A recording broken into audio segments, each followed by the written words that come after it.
I get asked all the time from agents, how do you go from 6 figures to 7? There's a lot of agents that are in $100,000 a year range, $200,000 a year range, but they struggle getting over the hump to break that 7-figure income margin. And truthfully, what gets you to 6 figures is not going to get you to 7. It's a completely different mindset and focus. In this video, I'm going to give you 4 steps that you need to follow religiously if you want to go from 6 to 7 figures.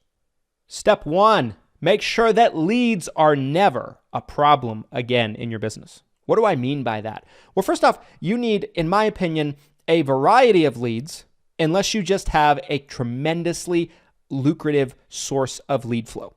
Let me explain what I mean by that. Most things in our space when it comes to lead flow work a little, but don't work a lot. Many people have said that over the years, including myself. It is a tried and true message that agents need to hear.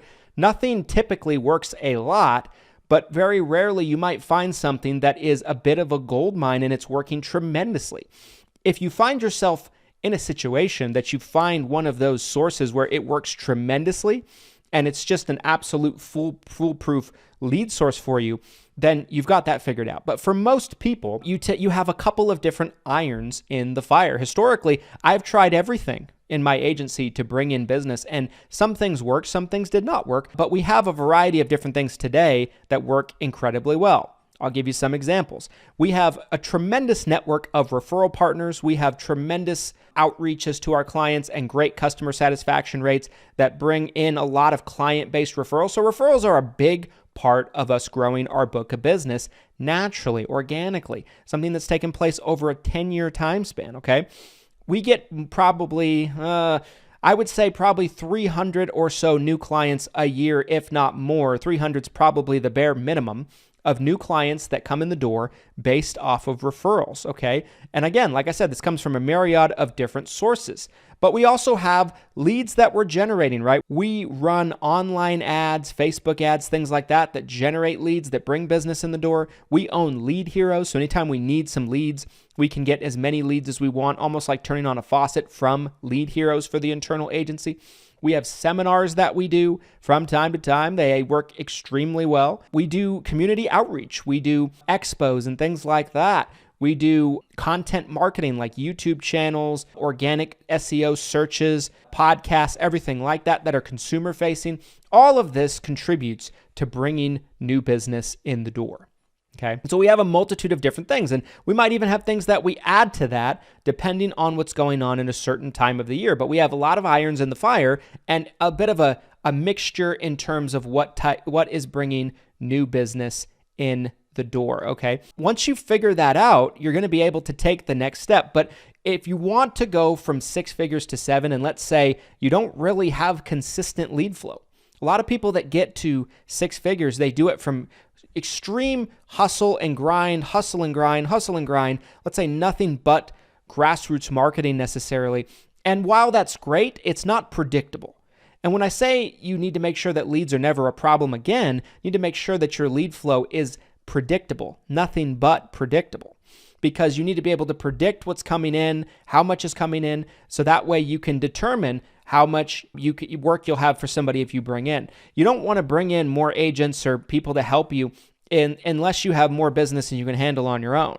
So if you don't have that, you got to solve that problem first. Make sure you solve the lead problem first before you do anything else. Step number 2, dial in your sales processes, right? Make sure that you have a absolutely tight and clean sales presentation and sales process, right? This could involve cross-selling. This could involve, making the presentation easy, making it to where there's certain things you mention and certain things that aren't relevant unless it applies to that customer that you don't mention, right? But you have a process that's dialed in that's easy to duplicate, right? You need a duplicatable sales process because, let's face it, if you want to get from 6 figures to 7 figures, you need to build a sales team almost always.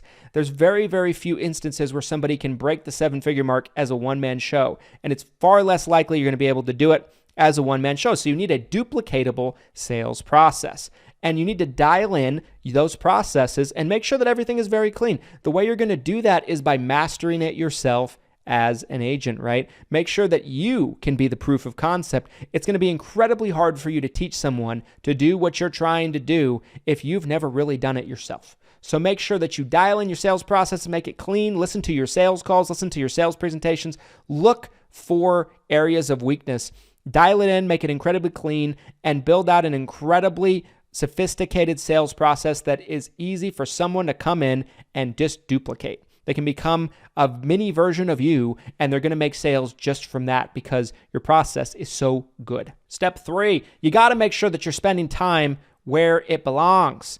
So make sure that you are embracing the 2 holy grails of scaling and growth, and that's automation and delegation. What do I mean by that? If you can bring in systems and incorporate systems into your business, maybe it is a marketing system that sends out postcards and automates postcards, automates birthday letters, automates thank you cards, automates holiday cards, all that stuff. We have that in our business. Nobody touches that stuff. Anything that we're doing that can't be done through that, we use a mail house. We completely outsource all of that. We don't touch any of that internally. I still know agents that lick envelopes, right, and stuff envelopes.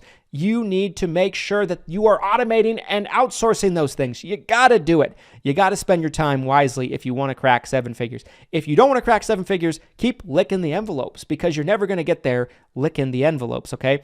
But automate. Find ways to automate everything you can, and the things that you cannot automate, delegate it. Make sure that you're building a team, you're hiring people. I talked about this a lot on an earlier video we put on the channel earlier this week, okay? Make sure that you are building a team so you can delegate tasks out and you can have people to help you so you can get more done in a day and you can focus on the things that only you can do in your business. So automate and delegate. Those 2 things go together like peanut butter and jelly, and they'll help you grow significantly. Step number 4, once you've got all these processes dialed in, invest to the moon in what's working. Once you have something that's working, that is a proof of concept, and then it just comes down to building it up vertically at scale. Hiring more people, spending more money on marketing and lead flow, making sure that you are able to have senior members on your team help train other people so you can grow at a faster clip, right? So you don't have to do all the training yourself. Maybe you're building out training courses that they can go through when they're coming in, and that can help automate some of that training. But you have to invest into what's working. Because if you're not willing to invest in what's working, you're not going to grow very fast at all. You might have a great system, but because you lack courage to invest into what's working, you're just not going to grow as fast as you need to go from 6 figures to 7. You might be able to eventually, but it might take a decade, guys. And it doesn't have to. This could be done in a year, if not a couple of years, if you are dedicated and you follow these steps step by step. Anyway, guys, that's, in my opinion, the 4 steps that you need to follow if you're stuck at 6 figures and you want to go to 7 in 2025, going into 2026. Do you agree with me, guys? Drop your comments down below if you found this video helpful, or if you feel like there's anything that I missed or any problems or pain points that you're dealing with in your business that we didn't talk about in this video. Make sure to like this video if you found this helpful, you found this valuable to your business. It'll help more agents like you find this content easier who need to hear this information. So smash the like button, subscribe. We put out weekly videos to help you grow your insurance business. We appreciate you watching all the way to the end. We'll be back with you next time, and here's to your massive success. Thanks, guys.